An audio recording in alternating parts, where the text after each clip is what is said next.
की शुरुआत व्रोक्लाव पोलैंड में होती है। साल 1997 में एक फैक्स राजनेता जैकब मार्लो को आने वाली बाढ़ की तात्कालिकता का विवरण भेजा जाता है जैक कार्यालय, लेकिन वह और उसके सहयोगी सोचते हैं कि यह इतना गंभीर नहीं है और फिलहाल इसे नजरअंदाज करने का निर्णय लेते हैं। अगर वे वास्तव में गंभीर होते तो उन्होंने हमें संदेश भेजा होता। दृश्य फिर 6 हफ्ते बाद कट जाता है और हम यास्मिना ट्रेमर से मिलते हैं, एक दृढ़ और तार्किक व्यक्ति जो शहर में रहता है। नीदरलैंड्स में उसके साथ पता चला कि वही थी जिसने फैक्स भेजा था। वह पेशे से एक जल विज्ञानी है। आसपास के दलदलों में पानी के स्तर को मापते समय उसने एक सुंदर माँ हिरण और उसकी झलक देखी। वो बेहतर तरीके से देखने की कोशिश करती है, लेकिन एक लापरवाह शिकारी अचानक उस पर गोली चला देता है। यास्मीन घायल जानवर को बचाने के लिए मौके पर दौड़ती है। यास्मीन को इतना नाराज कर देता है कि वह शिकारी की कॉलर पकड़ लेती है और उसका पहचान पत्र छीन लेती है। हमें आखिरकार पता है कि बाम्बी सच में कैसे है।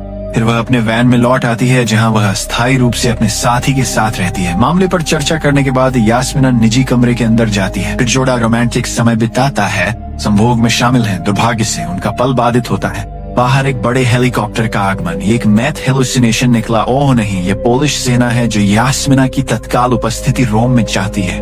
अगले दृश्य में यास्मिना शहर के आपातकालीन मुख्यालय में जाती है। शहर वहां पहुंचने पर उनका स्वागत राजनेता याकूब द्वारा किया जाता है जो उनके पुराने मित्र भी हैं। वह उसे अपने कार्यालय ले जाते हैं जहां वह कई कमांडरों और वैज्ञानिकों से मिलती हैं। वैज्ञानिक एक प्रसारण नेटवर्क भी मौजूद है जो अपडेट प्रदान करता है और जनता को सूचित करता है। सार्वजनिक बैठक के दौरान यास्मीन अपने हाल के निष्कर्षों को साझा करती है जिसमें कहा गया है कि रोकला मौत के कगार पर है, बाढ़ आ रही है और विनाशकारी परिणामों को रोकने के लिए तात्कालिक आपातकालीन कदमों की आवश्यकता है। हालांकि उसे पता चलता है कि टीम 1960 के दशक के पुराने डेटा पर निर्भर है। 1960 के दशक में इसका मतलब है कि वे आसन्न संकट के लिए अच्छी तरह से तैयार नहीं है। जब वे एक आदर्श मॉडल के लिए पूछते हैं तो वह तुरंत काम करने के लिए विस्तृत डेटा सेट और नक्शे का अनुरोध करती है। यास्मिना फिर उन्हें आश्वस्त करती है कि मॉडल तैयार होगा कल, जो उन्हें बाढ़ को रोकने के लिए महत्वपूर्ण निर्णय लेने में मदद करेगा और इस बीच उन्हें कुछ पानी के पंखों की आवश्यकता होगी। अगले दिन यास्मिना कॉलोनल के साथ शहर के जल स्तर का निरीक्षण करने चलती है। वह तुरंत निष्कर्ष पर पहुंचती है कि भूमिगत पानी बढ़ रहा है। फिर दोनों पास के गांव केटी की यात्रा करते हैं जहां उसे एहसास होता है कि अगर पानी 2 और मीटर बाढ़ के तटबंध सफल हो जाएंगे। जांच करते समय यास्मिना एक स्थानीय से मिलती है, निवासी आंद्री रेबाकिस, और बाढ़ के जोखिम पर उनके साथ चर्चा करती है। वह उसके घर के तहखाने का निरीक्षण करती है और पाती है गीली दीवारें जो एंडर्स को भी आश्चर्यचकित करती हैं। वो कभी कभी उन पर पेशाब कर देता है जब उसने बहुत ज्यादा वोडका पी रखी होती है, लेकिन ये पागलपन है। ये क्या था? फिर बातचीत उनके पिता की ओर मुड़ जाती है। पिता एक युद्ध के दिग्गज जो अब सिटी में बुरा रेडिन अस्पताल। यास्मिना बात करने की उम्मीद करती है बीते बाढ़ की घटनाओं के बारे में जानने के लिए। इस बीच याकूब एक जलाशय के पास पहुंचता है और पता चलता है कि वहां एक कार्यक्रम होने वाला है। वह आयोजकों पर गुस्सा हो जाता है क्योंकि उन्होंने कई बार चेतावनी देने के बावजूद इसे बंद नहीं किया। चेतावनियां प्रबंधक उसे अनदेखा करने की कोशिश करता है, लेकिन याकूब उसे उसकी स्थिति से निकालने की धमकी देता है जिससे उसे मानने के लिए मजबूर होना पड़ता है। बाद में याकूब एक बेकरी में जाते हैं जिसे एक बुजुर्ग महिला श्रीमती बासिया चलाती हैं। ये स्पष्ट है कि वो एक नियमित ग्राहक हैं क्योंकि वह कुछ ब्रेड के टुकड़े उठाते हैं और जल्दी से के लिए निकलता है। साथ वाले अपार्टमेंट में फिर वह बिस्तर पर पड़ी बुजुर्ग महिला के घर जाते हैं। वह यास्मिना की माँ निकलती है। ये पता चलता है कि याकूब वर्तमान में मिसेज ट्रेमर की देखभाल कर रहा है क्योंकि उनका और यास्मिना का अलगाव है। क्या होगा अगर वह और श्रीमती ट्रेमोर का एक अजीब रिश्ता है? अगले दिन यास्मिना अपनी माँ को शादी के लिए तैयार करती है, मॉडल योजना और अपने पुरुष समकक्षों के साथ इस पर चर्चा करती है। अपनी खोज के आधार पर वह बाढ़ क्षति को रोकने के लिए तुरंत कार्रवाई करने की तत्परता पर जोर देती है। वो बताती है कि भूमिगत पानी इतना व्यापक है कि पेड़ पीले हो रहे हैं, जबकि उत्तरी राज्य जोखिम में है। शहर का केंद्र सुरक्षित बना हुआ है। फिलहाल के लिए यास्मिना पास के गांव में बाढ़ तटबंधों को उड़ाने का सुझाव देती है। गांव वह नदी को स्वतंत्र रूप से बहने के लिए एक मार्ग बनाना है। उसके आकलन के अनुसार ये उपाय बड़े बाढ़ को कम करने में मदद करेगा। याकूब चिंतित है क्योंकि बाढ़ तटबंध उन्हें उभार से बचाते हैं। जल स्तर, इसलिए वह यास्मिना से पूछता है कि वे उन्हें उड़ाने पर विचार क्यों करेंगे। वह जवाब देती है कि बाढ़ के तटबंध वास्तव में जल स्तर बढ़ाते हैं और हालांकि वे मामूली या मध्यम बाढ़ के लिए अच्छे हैं, वे बड़े मामलों में प्रतिकूल होते हैं। बाढ़ इस जानकारी के साथ याकूब अंततः आश्वस्त हो जाता है और वह सैन्य को विध्वंस की तैयारी करने का आदेश देता है। मिशन योजना। अगले दिन जब यास्मिना हेलीकॉप्टर से डोमनी वो पहुंचती है तो उसे एक अजीबोगरीब चीज का पता चलता है और नदी के किनारे कई इमारतें। वो देखती हैं कि स्थलाकृतिक स्थिति मेल नहीं खाती है। नक्शे। जब उसने सब कुछ जोड़कर देखा तो उसे जल्दी ही एहसास हुआ कि नक्शे साल 1900 के हैं। 1960 द पायलट सूचित करता है वीर का निर्माण कुछ साल पहले लॉर्ड का डेयरी उद्यम का समर्थन करने के लिए किया गया था।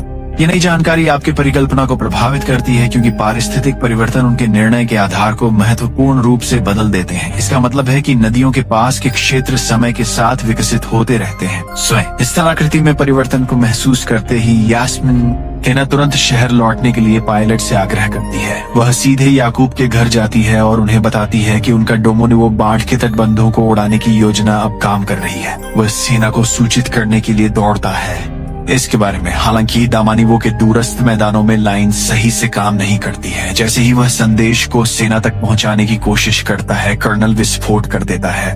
इसका परिणाम लॉर्ड खादरी में बाढ़ आने से होता है, जिससे कई लोग चोटिल होते हैं। अगले दिन प्रतिनिधि यास्मीना को दोष देते हैं कि उन्होंने त्रुटिपूर्ण दृष्टिकोण प्रस्तावित किया था, लेकिन वह उन्हें एक पुराना नक्शा देने के लिए दोषी ठहराती है। वह भी उन्हें चेतावनी देती है कि शहर का केंद्र बाढ़ के खतरे में है। यास्मीना के अनुसार शहर के भीतर जमीन के स्तर में अंतर के कारण नदी तेजी से बढ़ेगी और जब पानी आखिरकार उनके पास जाने के लिए और कोई जगह नहीं होगी, शहर के केंद्र में बाढ़ आ जाती है। यास्मीन जोर देती है कि पहले से ही सामान्य से 3 गुना ज्यादा पानी है। जब वे इस मामले पर चर्चा कर रहे हैं तो एक समाचार रिपोर्टर यह सुन लेता है। यहाँ उनकी बातचीत है। बैठक के बाद याकूब यास्मीना को उसके पिछले हेरोइन की लत के बारे में सामना करता है, यह सुझाव देते हुए कि उसके निर्णय में त्रुटि इस मुद्दे से संबंधित हो सकती है, लेकिन वह उसे नजरअंदाज कर देती है और कार्यालय से बाहर निकल जाती है, ठीक से जवाब दिए बिना। उत्तर बाद में समाचार रिपोर्टर अधिकारी को घर वापस ले जाती है। जानकारी के बदले हाँ, मीना सहमत हो गई। और उनकी सवारी के दौरान वह बताती हैं कि चूंकि शहर में 5 नदियां हैं, उनकी मिली जुली लहरें पूरे प्रांत में बाढ़ ला देंगी। इसका मतलब है कि पूरा शहर मूल रूप से गायब हो जाएगा।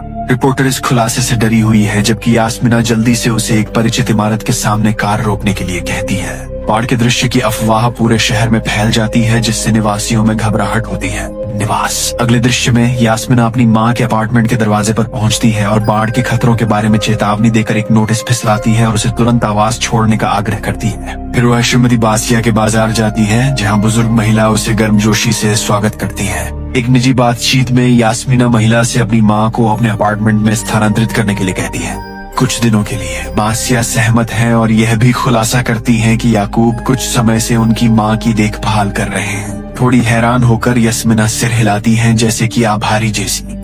बाद में याकूब की बेटी कियारा अस्पताल जाती है, जहां यास्मीना रुकी है और अपने पिता के साथ उसके संबंध के बारे में पूछती है। यास्मीना किशोरी को उनके काम के बारे में कुछ तुच्छ विवरणों से जोड़ती है, लेकिन पूरी कहानी बताने से बचती है। सच तभी याकूब मौके पर पहुंचता है और कियारा से कार में इंतजार करने का आग्रह करता है। जब वे अकेले होते हैं तो यास्मीना स्पष्ट करती है कि उसने बच्चे को कुछ नहीं बताया। फिर ये खुलासा होता है कि दोनों पहले डेटिंग कर रहे थे और कियारा वास्तव में उसकी बेटी। हालांकि उनका रिश्ता कभी सफल नहीं हुआ, यास्मीना के पिछले हेरोइन के कारण लत। बाद में वो ट्रेन स्टेशन जाती है, केवल ये पाती है कि ये बंद है।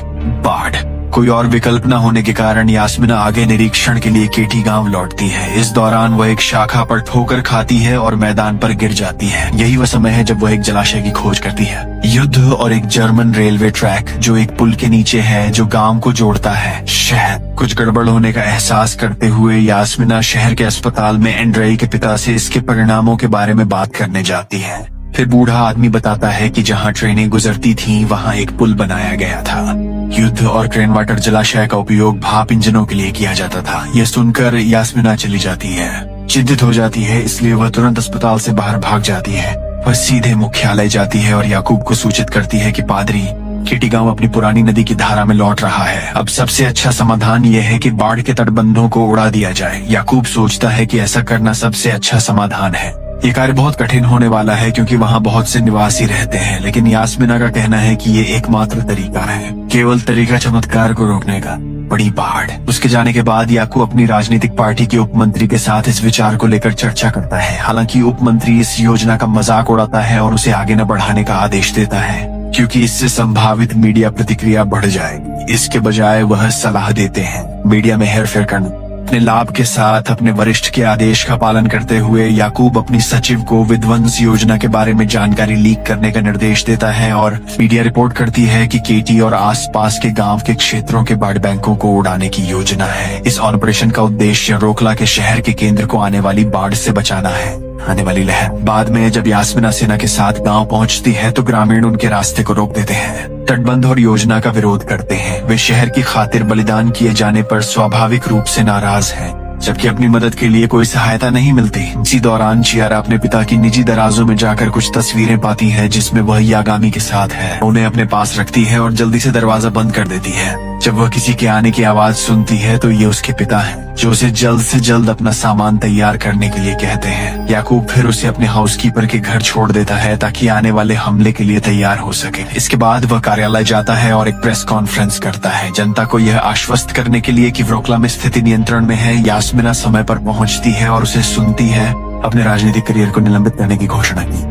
संकट के कारण वह क्रोधित हो जाती है जब उसे एहसास होता है कि वह बाढ़ के बारे में झूठ बोल रहा है और कार्यालय से बाहर चला जाता है। याकूब उसका पीछा करता है, अपनी स्थिति समझाने की कोशिश करता है, लेकिन यास्मीन को कियारा की सुरक्षा की ज्यादा चिंता है। जल्दी से उनकी बेटी का वर्तमान पता प्राप्त करता है और जल्दबाजी में निकलता है। इस बीच चूहों ने नहरों से निकलना शुरू किया और जल स्तर बढ़ने के कारण पड़ोस में फैल गए। दरवाजे पर पहुंचने पर यास्मिना कियारा को चेतावनी देती है कि वह न जाए। दिनों के लिए उसकी सुरक्षा सुनिश्चित करने के लिए सिर हिलाकर सहमत होती है और कहती है कि वह कुछ दिखाना चाहती है। फिर वह कहती है, अंदर जाती है और अपने पिता की मिली तस्वीरें निकालती है। लेकिन उसके निराशा के लिए यास्मिना पहले ही अपार्टमेंट छोड़ चुकी है। वो जानती थी कि यह किस दिशा में जा रहा है और वह चली। इसी दौरान याकूब को पता चलता है कि जिस पहले घटना को उसने रद्द कर दिया था उसे अब हरी झंडी मिल गई है मंत्री द्वारा। इससे वह नाराज हो जाता है और घटना प्रबंधक के साथ बहस में पड़ जाता है, लेकिन उन्हें रोकने के उसके प्रयास उचित रहते हैं। इस दूसरी ओर यास्मिना बाढ़ के बारे में चेतावनी देने और उसे अपना घर छोड़ने के लिए मनाने के लिए अपनी माँ के पास दौड़ती है। हालांकि तो उसकी माँ उसे वर्षों की उपेक्षा के बाद आखिरकार उसकी चिंता करने के लिए डांटती है। उसे इस तथ्य से दुख होता है कि यास्मिना और याकूब सुलह नहीं कर सके।